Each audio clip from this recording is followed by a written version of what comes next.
Di sebuah komplek perumahan kecil, tinggallah pasangan Rini dan Andi yang telah menikah selama 7 tahun lamanya.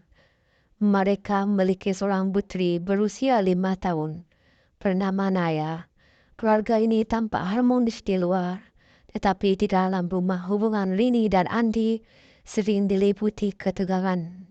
Andi sibuk dengan pekerjaannya, sementara Rini merasa kesepian karena kurangnya perhatian dari suaminya. Di sebelah rumah mereka tinggallah seorang pria bernama Herman. Herman adalah seorang duda yang baru pindah di komplek tersebut setelah bercerai. Karena lokasinya yang bersebelahan dengan Rini dan Herman sering bertemu.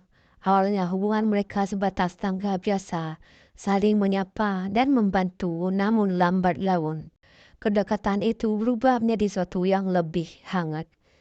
Herman sering menunjukkan perhatiannya yang tidak didapatkan Rini dari Andi. Ia memuji penampilan Rini, mendengarkan keluh kesahnya, dan bahkan bantu mengurus Naya saat Andi tidak ada. Perlahan, Rini merasa nyaman di dekat Herman. Suatu hari, saat Andi pergi dinas keluar kota, Rini dan Herman duduk berdua di teras rumah. Herman, dalam obrolan yang awalnya ringan, Rini tak dapat menahan emosinya yang mulai menangis, menceritakan kesepiannya yang dirasakan, yang merasa disimpati. Memeluknya malam itu menjadi awal hubungan terlarang di antara mereka. Hubungan Rini dan Herman berlangsung secara diam-diam selama hampir 1 tahun.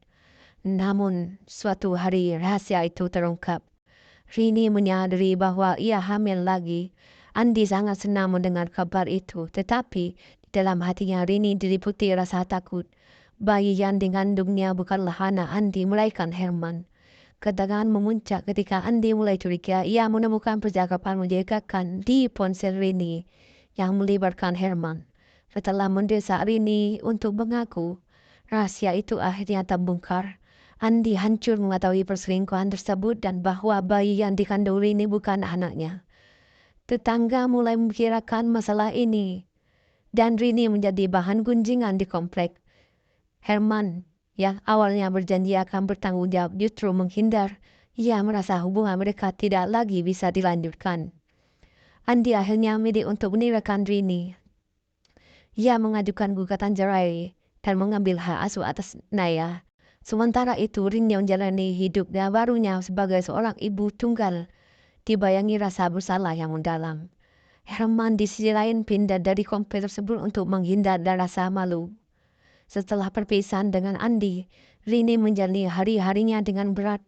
Perasaan bersalah dan rasa malu membuatnya menarik diri dari lingkungan sosial. Namun, ia harus tetap kuat demi bayi yang dikandungnya dengan Naya, yang terus bertanya kapan ayah akan pulang. Rini hanya bisa memeluk Naya sambil menangis dalam diam. Di sisi lain, Herman juga terjebak dalam dilema yang menyadari bahwa rasa cintanya pada Rini lebih dalam dari pernah ia duga. Walaupun ia telah mencoba menjauh, suara hati terus memanggilnya kembali.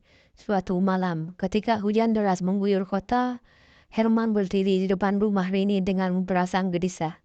Ia mengetuk pintu perlahan, dan ketika Rini membukanya, ia melihat Herman basah kuyup.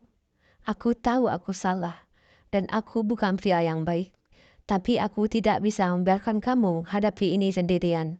Ucap Herman lirih, matanya penuh penyesalan.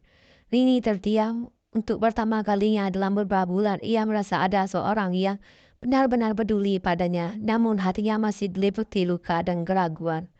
Aku tidak tahu apakah aku bisa percaya lagi, kata Rini dengan suara gemetar. Tapi aku akan mencoba. Aku akan buktikan bahwa aku di sini untukmu, untuk anak ini, dan untuk Naya, balas Herman dengan tegas. Sejak malam itu, Herman perlahan-lahan mulai menunjukkan perubahan. Ia hadir untuk Rini di setiap momen sulit kehamilannya. Mengantarnya ke dokter, memasak makanan sehat, bahkan membantu Naya belajar di rumah.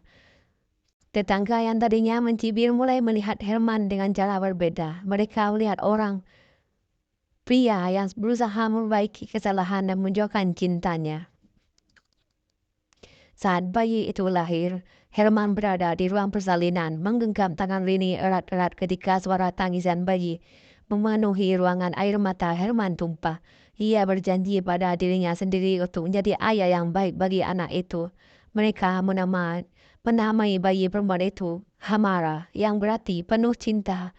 Namun perjalanan mereka tidak selalu mulus. Andi yang masih menyimpan luka sempat menolak mengizinkan Naya bertemu Herman. Tetapi suatu hari Naya yang polos memecah kebekuan. Ayah, kenapa kita tidak bisa jadi teman lagi? Aku suka Om Herman karena dia baik sama ibu dan aku. Tapi aku juga sayang ayah, katanya yang dengan mata berkaca-kaca. Kata-kata itu menyentuh hati Andi. Ia perlahan buka pintu komunikasi dengan Herman demi ayah. Herman pun berusaha keras membuktikan bahwa niatnya tulus. Bahkan kepada Andi suatu sore, mereka bertiga duduk bersama di taman bermain melihat Naya bermain ayunan. Mencoba menemukan perdamaian dalam kekacauan yang terjadi. Lambat laun, kehidupan Rini mulai stabil. Herman membangun bisnis kecil untuk menghidupi keluarga barunya. Sementara Rini mulai membuka diri untuk kembali bekerja di tengah kesibukan. Mereka tetap menyempatkan waktu untuk keluarga, makan malam bersama, mengajak anak-anak ke taman, dan mendukung satu sama lain. Tetangga yang dulu mencibir kini mulai menghormati mereka, melihat bahwa cinta dan usaha tulus bisa mengubah seseorang. Bahkan beberapa diari mereka mulai meminta saran Herman dan Rini tentang bagaimana mengatasi masalah rumah tangga. Pada ulang tahun pertama Amara, Andi hadir. Ia tersenyum melihat Naya memeluk adiknya dan Herman gendong bayi itu dengan penuh kasih sayang. Ia tahu meski takdir membelokkan jalan mereka, keluarga ini telah menemukan bentuk baru kebahagiaannya.